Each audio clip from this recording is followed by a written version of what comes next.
राधे राधे दोस्तों, आज की वीडियो में हम कार्तिक मास महात्म्य कथा का 12वां और 13वां अध्याय सुनेंगे। नारद जी ने कहा, तब इंद्रादिक देवता वहां से भय कंपित होकर भागते भागते बैकुंठ में विष्णु जी के पास पहुँचे। देवताओं ने अपनी रक्षा के लिए उनकी स्तुति की। देवताओं की उस दीन वाणी को सुनकर करुणा सागर भगवान विष्णु ने उनसे कहा कि हे देवताओं, तुम भय को त्याग दो, मैं युद्ध में शीघ्र ही जलंधर को देखूंगा। ऐसा कहते ही भगवान गरुड़ पर जा बैठे। तब समुद्र तनया लक्ष्मी जी ने कहा कि हे नाथ, यदि मैं सर्वदा आपकी प्रिया और भक्ता हूँ तो मेरा भाई आप द्वारा युद्ध में नहीं मारा जाना चाहिए। इस पर विष्णु जी ने कहा, अच्छा, यदि तुम्हारी ऐसी ही प्रीति है तो मैं उसे अपने हाथों से नहीं मारूंगा, परंतु युद्ध में अवश्य जाऊंगा, क्योंकि देवताओं ने मेरी बड़ी स्तुति की है।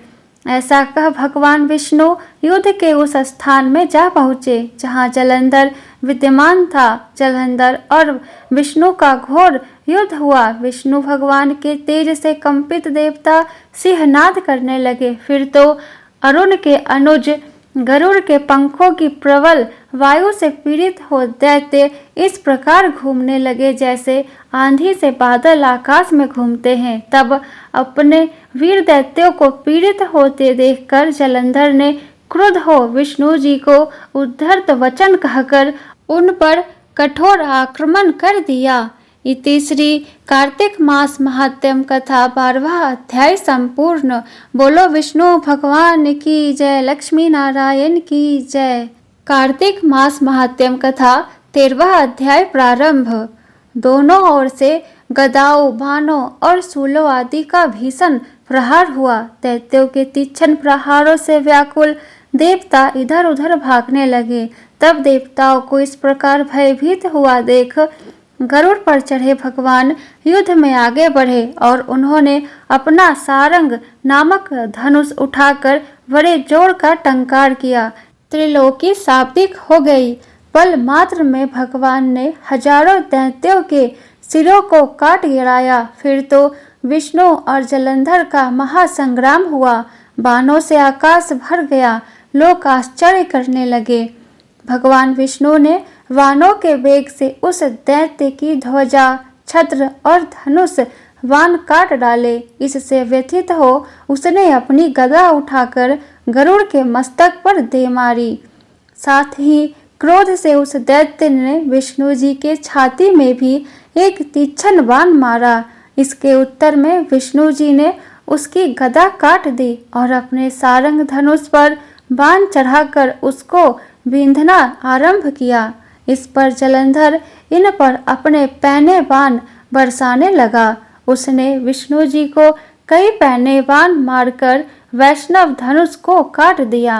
धनुष कट जाने पर भगवान ने गदा ग्रहण कर ली और शीघ्र ही जलंधर को खींच कर मारी, परंतु उस अग्निवत अमोघ गदा की मार से भी वह दैत्य कुछ भी चलायमान न हुआ। उसने एक अग्निमुख त्रिशूल उठाकर विष्णु भगवान पर छोड़ दिया। विष्णु जी ने शिव के चरणों का स्मरण कर नंदन नामक त्रिशूल से उसके त्रिशूल को छेद दिया। जलंधर ने झपट कर विष्णु जी के छाती पर एक जोर का मुष्टिक मारा। उसके उत्तर में भगवान विष्णु ने भी उसकी छाती पर अपनी एक मुष्टि का प्रहार किया। फिर दोनों घुटने टेक बाहुओं और मुष्टिकों से बाहु युद्ध करने लगे।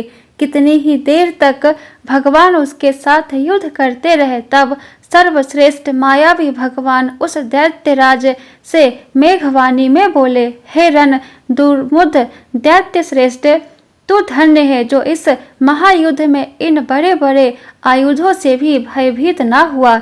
तेरे इस युद्ध से मैं प्रसन्न हूँ। तू जो चाहे वर मांग। मायावी विष्णु की ऐसी वाणी सुनकर जलंधर ने कहा, हे भावुक, यदि आप मुझ पर प्रसन्न है तो यह वर दीजिए कि आप मेरी बहन तथा अपने सारे कुटुंबियों सहित मेरे घर पर निवास करें। नारद जी बोले, उसके ऐसे वचन सुनकर विष्णु जी को खेद तो हुआ, किंतु उसी क्षण देवेश ने तथास्तु कह दिया। अब विष्णु जी सब देवताओं के साथ जलंधरपुर में जाकर निवास करने लगे। जलंधर अपनी बहन लक्ष्मी और देवताओं सहित विष्णु को वहां पाकर बड़ा प्रसन्न हुआ। फिर तो देवताओं के पास जो भी रत्नादि थे सबको ले जलंधर पृथ्वी पर आया। निशुंभ को पाताल में स्थापित कर दिया और देव दानव यक्ष गंधर्व सिद्ध सर्प राक्षस मनुष्य आदि सबको अपना वंशवर्ती बना त्रिभुवन पर शासन करने लगा। उसने धर्मानुसार सुपुत्रों के समान प्रजा का पालन किया। उसके धर्म राज्य में सभी सुखी थे। इति कार्तिक मास महात्म्य कथा का 13वां अध्याय संपूर्ण।